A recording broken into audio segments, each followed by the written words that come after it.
Bom dia, boa tarde, boa noite, espectador. Eu sou o Boaz e este é o Crônicas da Atualidade. No programa de hoje eu vou falar sobre corrupção. Sim, corrupção, mas de um ponto de vista diferente do senso comum. Eu vou analisar o fenômeno da corrupção do ponto de vista da ciência política. Vamos lá. Antes de mais tudo, eu devo deixar bem claro alguns conceitos comuns da ciência política. Por exemplo, o que é política? O que é a ciência política? O que é corrupção? E o que é um corrupto? Vamos ver. A primeira resposta é a seguinte: a política. A política é uma palavra de origem grega, que vem de polis. Ou seja, em grego, política é politikos. E se refere ao urbano, civil, público, enfim, ao que é da cidade. É uma forma de atividade humana relacionada ao exercício do poder. No dizer de Julian Freund, citando, a atividade social que se propõe a garantir pela força, fundada geralmente no direito, a segurança externa e a concórdia interna de uma unidade política particular. Um país. Essa possibilidade de fazer uso da força distingue o poder político das outras formas de poder. Isso é política. Então o que é a ciência política? Segundo Norberto Bobbio, cientista político italiano, entende-se por ciência política, citando, qualquer estudo dos fenômenos e das estruturas políticas conduzido sistematicamente e com rigor, apoiado num amplo e cuidadoso exame dos fatos expostos com argumentos racionais.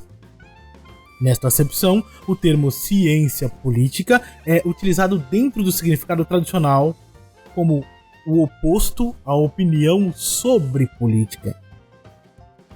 Ou seja, a ciência política é uma forma de estudar os fenômenos da política de um ponto de vista científico. Corrupção. O que é a corrupção? De forma geral, pode-se designar a corrupção como o fenômeno pelo qual um funcionário público é levado a agir de modo diverso dos padrões normativos do sistema. Ou seja, ele faz o que é errado de acordo com a regra, favorecendo interesses particulares em troco de recompensa. Interessante que a corrupção não deve ser levada em conta como um problema moral dentro da política, mas sim como um crime. Guardem isso. Então, assim, o que é um corrupto? O corrupto é, portanto, o comportamento ilegal de quem desempenha um papel na estrutura do Estado. Vocês podem perceber que eu estou falando de corrupção sempre no âmbito do Estado, porque eu estou falando de corrupção do ponto de vista da ciência política. A corrupção que a gente vê na televisão, nos noticiários, nos jornais, hoje, com o caso da Petrobras, com outros tantos casos anteriores. Então vamos ver mais uma coisinha. Pode faltar antes da grande explicação. Quais são os tipos de corrupção? Podemos distinguir 3 tipos de corrupção. A prática da peita, ou o uso da recompensa escondida para dar a seu favor o sentir de um funcionário público, quer dizer, é a nossa velha conhecida propina. Bom, o outro tipo de corrupção é o nepotismo. Só para ficar claro, nepotismo vem do latim nepos, que significa sobrinho. Então, já tá meio na cara o que significa. Nepotismo é a concessão de empregos ou contratos públicos baseado não no mérito, mas nas relações de parentesco. Na nossa política, a gente vê muitíssimo isso, não é? Certos governadores, presidentes, prefeitos e em qualquer outra área da administração pública, você vê alguém contratando um parente. Bom, o terceiro tipo de corrupção é o peculato, que a gente ouve muito nos noticiários. E o que é peculato? É o desvio ou apropriação e destinação de fundos públicos para o uso privado. Ou seja, é um roubo do dinheiro público. É o que aconteceu agora no Petrolão, é o que aconteceu aqui com a questão em São Paulo, com a questão dos trens do metrô, é o que aconteceu em tantas outras obras aí, em tantos outros governos. Ou seja, a corrupção está aí.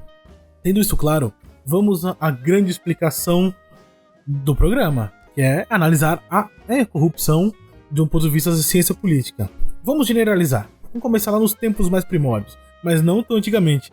E quando a gente fala em corrupção não, em ciência política, eu sempre penso no Maquiavel, mas não é tanto.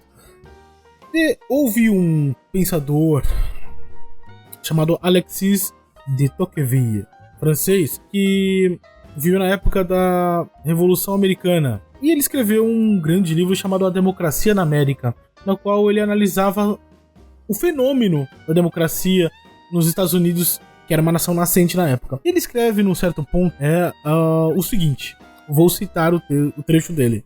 Nas aristocracias, como os que querem chegar à direção dos negócios públicos dispõem de grandes riquezas e o número dos que podem levá-los a tanto costuma ser circunscrito em certos limites, o governo se acha, de certa forma, em leilão. Nas democracias, ao contrário, os que disputam poder quase nunca são ricos e o número dos que contribuem para proporcionar o poder é enorme. Talvez nas democracias não haja menos homens a vender, mas quase não se encontram compradores. De resto, seria necessário comprar gente demais ao mesmo tempo para alcançar o seu objetivo. O povo nunca penetrará no labirinto obscuro do espírito cortesão. Sempre descobrirá, com dor e baixeza, que se oculta sob a elegância das maneiras, o requinte dos gostos e as graças da linguagem.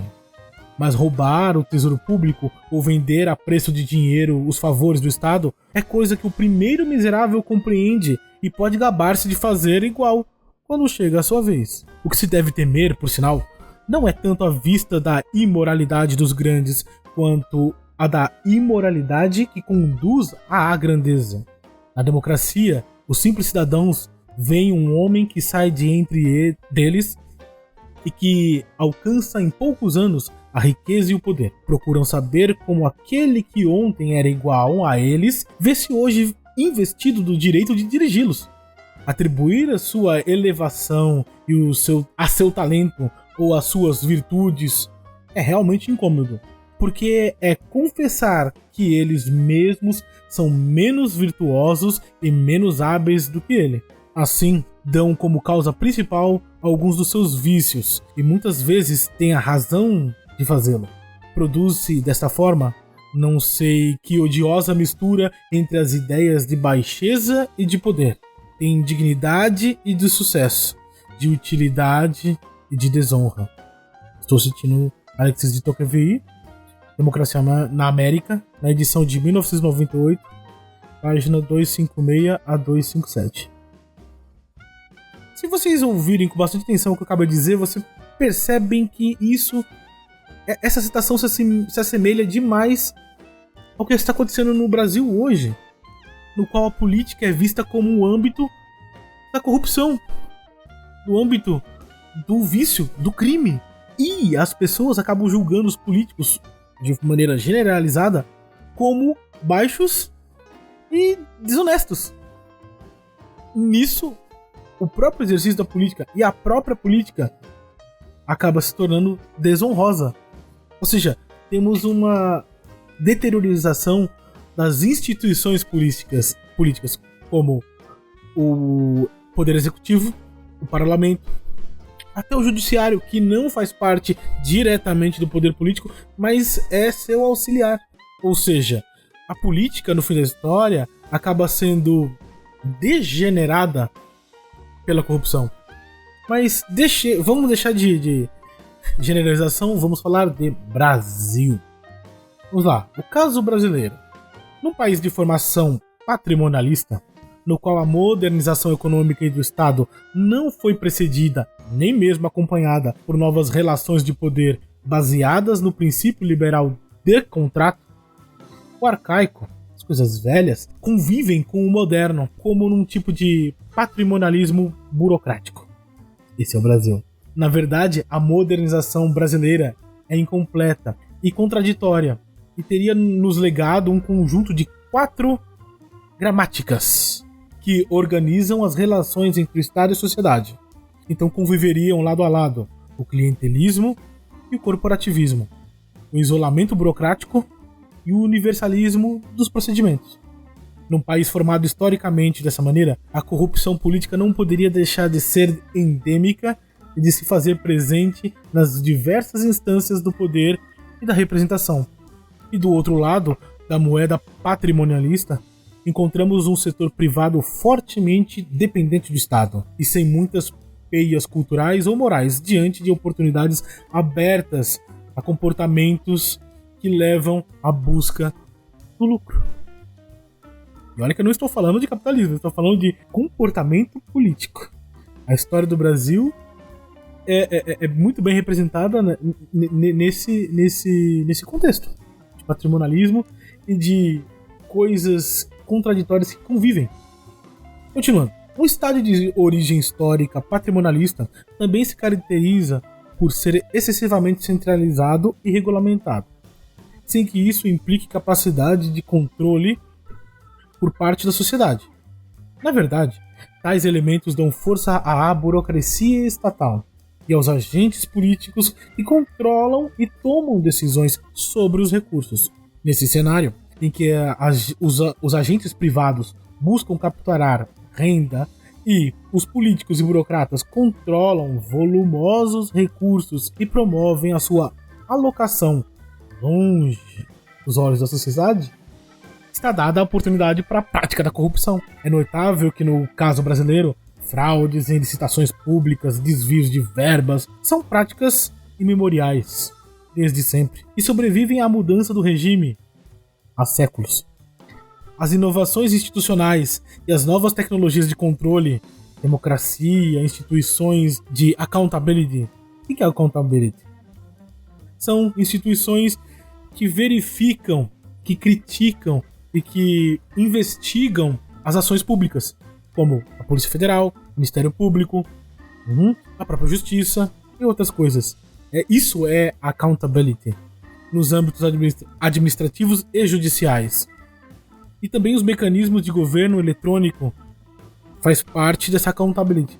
Mas tudo isso não tem sido suficiente para eliminar as tais práticas. Aí eu pergunto, por quê? Por quê? Bom, mas vamos dizer o que aconteceu no Brasil nesses últimos mais de 20 anos em relação a essa accountability, luta contra a corrupção. Bom, temos alguns atores extremamente importantes que podem nos dar a possível solução na corrupção no Brasil. Por exemplo, a Polícia Federal, o Ministério Público e a Justiça. De preferência em ação coordenada. E isso acontece. Essa ação coordenada é chamada de Task Force, ou Força-Tarefa, e visa promover uma maior articulação entre essas três instituições, aumentando assim a eficácia da investigação, de denúncia criminal e da punição dos crimes de corrupção e fraude nas concessões dos benefícios, né? Sejam eles previdenciários, do Banco Central, tal, em qualquer âmbito, não só de benefícios. Detalhe, a corrupção é maior dentro do serviço público, ao contrário do que muitos podem pensar. É maior até do que a corrupção na política. E, interessantemente, indo contra o senso comum, nos estados mais ricos da federação estão os maiores casos e é a maior a frequência de corrupção. Por exemplo, eu tenho uma tabela que eu vou demonstrar para vocês aqui, que mostra os dados colhidos pela Polícia Federal entre 2003 e 2008.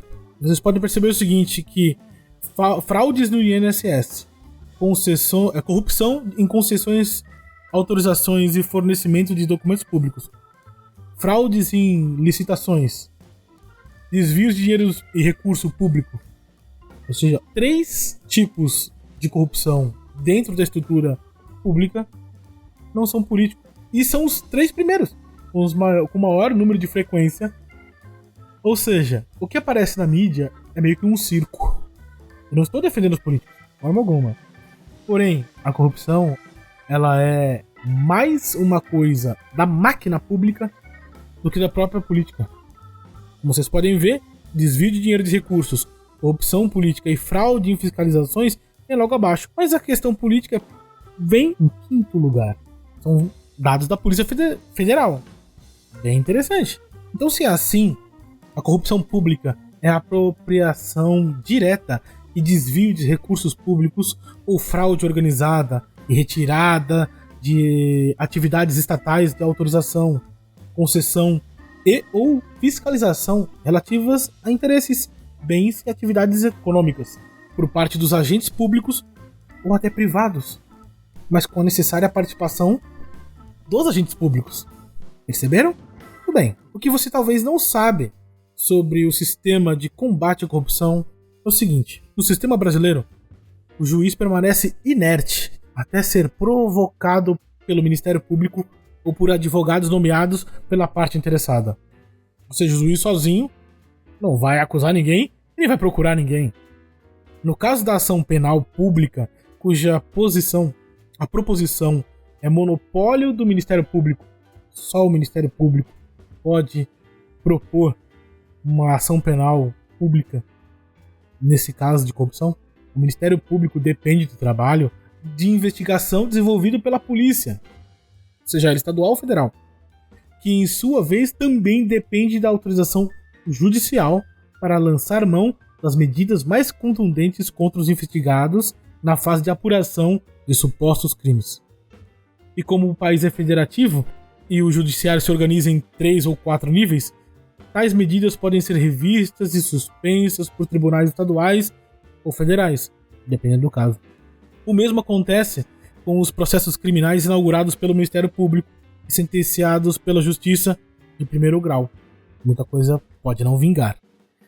Em termos gerais, a evolução desse sistema a partir de 1988, quando foi promulgada a Constituição sob a qual vivemos hoje, se pautou por uma crescente independência e fortalecimento organizacional dos agentes que compõem essa máquina anticorrupção, que é o Judiciário, o Ministério Público, as polícias, principalmente a Polícia Federal, e o Corpo de Advogados.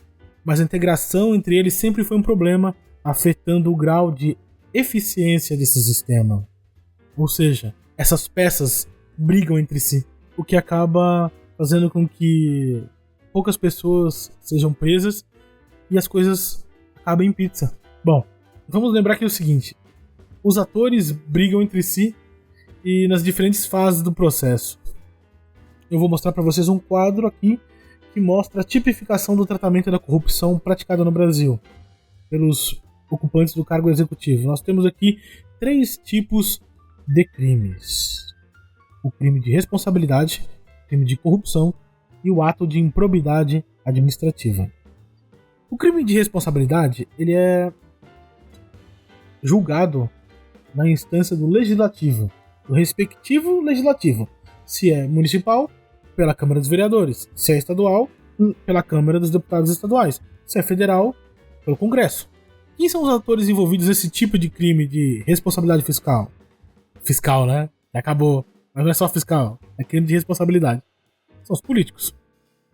Qual é a possível pena em caso de condenação?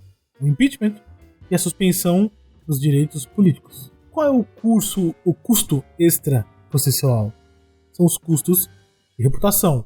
Pega mal pra quem é impeachmentado. Vide Collor. Bom, o crime de corrupção, por exemplo, ele tramita na justiça criminal, com foro privilegiado. Ou seja, nós, meros mortais, não podemos saber realmente o que está acontecendo.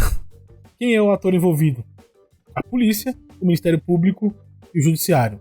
São eles que promovem esse tipo de ação. Diferentemente do crime de responsabilidade, e quem promove a ação são os próprios políticos. Beleza. As penas. A pena no caso de crime de corrupção é de 1 a 8 anos de prisão, multa e perda de mandato. E o custo extra processual, para quem é indiciado, são os custos de reputação, prisão preventiva ou temporária, apreensão de documentos e invasão de privacidade, abalos na organização criminosa, bloqueio de recursos financeiros e outras coisas mais. O ato de improbidade administrativa, é o último tipo, ele é julgado pela Justiça Civil, sem foro privilegiado. Ou seja, ele é mais rápido e menos sigiloso. Quer dizer, não é nada sigiloso. Quem promove esse tipo de processo? O Ministério Público. Quais são as penas? A perda dos bens, dos valores apropriados, ressarcimento dos prejuízos, perda de mandato, suspensão de direitos políticos por 8 a 10 anos, proibição de contratar com o poder público por 10 anos, e qual o custo extraprocessual, custo de reputação e ajustamento de conduta. Vocês podem perceber que hoje esse último tipo, que é da improbidade, é o mais utilizado. E caso essa improbidade seja muito cabeluda, os políticos, os parlamentos, podem abrir um processo de crime de responsabilidade. E só daí pode sair o impeachment. Vocês estão entendendo? Ou seja, tudo depende muito de quem está no poder. O tratamento político considera o ato de corrupção como crime de responsabilidade, ensejando o processo de impeachment, o que pode levar à perda de cargo e à suspensão dos direitos políticos. Apesar dos processos de impeachment de prefeitos, por exemplo, governadores e presidente, ocorrerem no âmbito dos respectivos legislativos, nesse sentido, eles dependem essencialmente da correção das forças políticas existentes. Os procedimentos são revestidos de um caráter judicial, com regras e garantias de plena defesa. E os parlamentos quase se assemelham a tribunais, para evitar o facciosismo ou a tirania do legislativo contra o executivo. Como nos alerta o pensador James Madison, as medidas de defesa devem ser proporcionais às de ataque.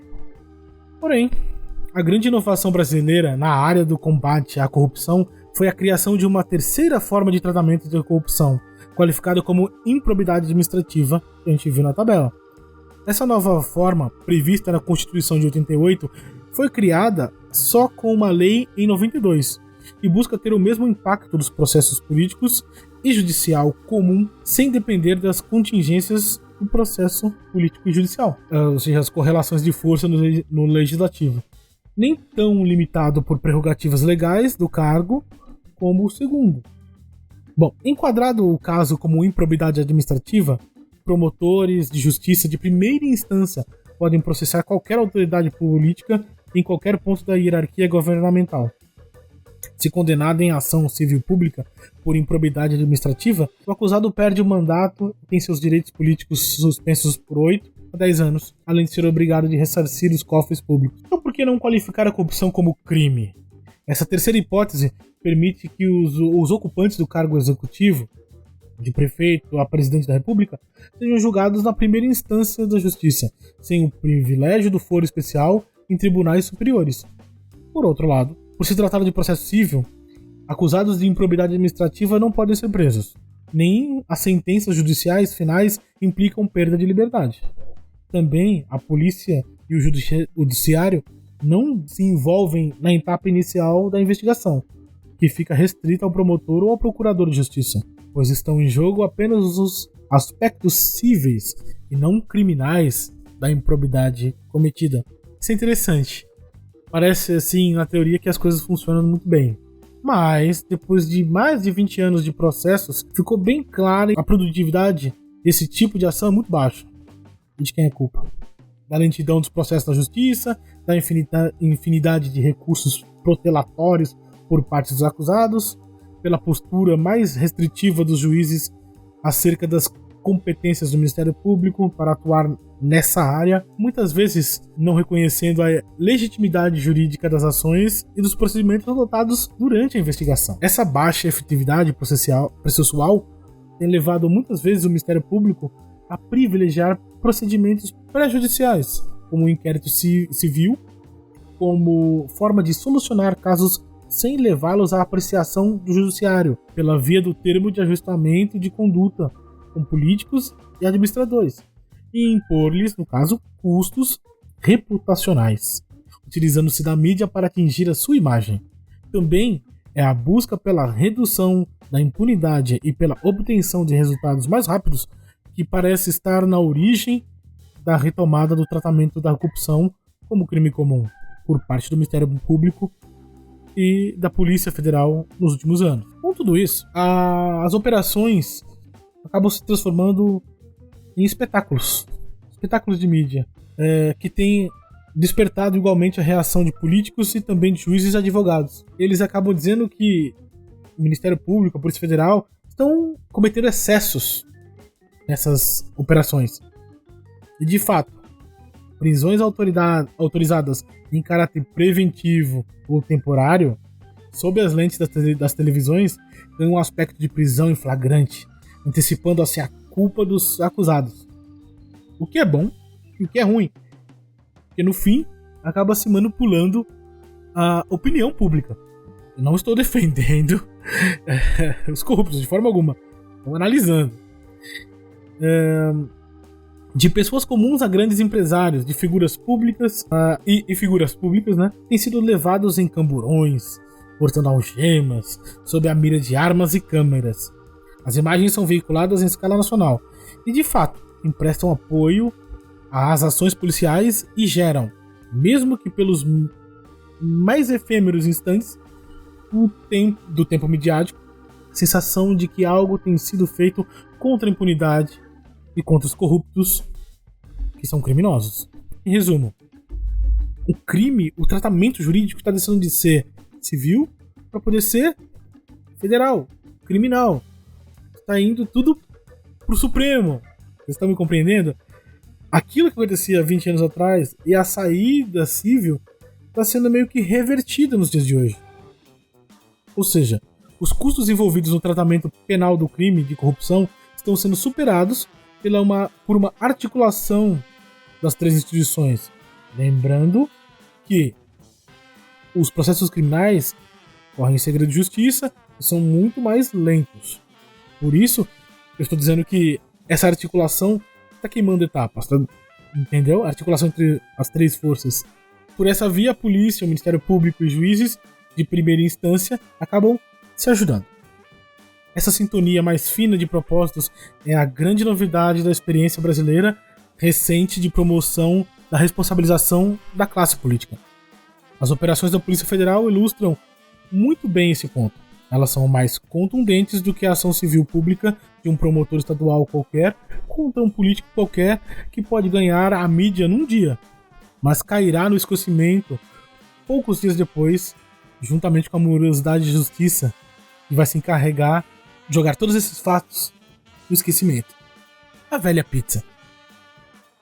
Mas ainda há muito que melhorar na administração pública brasileira, mas uma coisa é certa, que os mecanismos de investigação do poder público, trabalhando em conjunto e de forma organizada e independente, né, cada vez mais, vamos ter corruptos condenados enquanto as instituições amadurecem. Mas não vamos esquecer que as nossas instituições ainda não são maduras. Bom, é isso aí, pessoal. Já falei muito. A bibliografia de tudo que eu falei, tudo que eu comentei, está na descrição do vídeo. Não se esqueça de dar o seu like. Comentem também, tá? Se inscrever no canal Crônicas, caso você já não seja inscrito. E até semana que vem. O Boaz lhes diz tchau.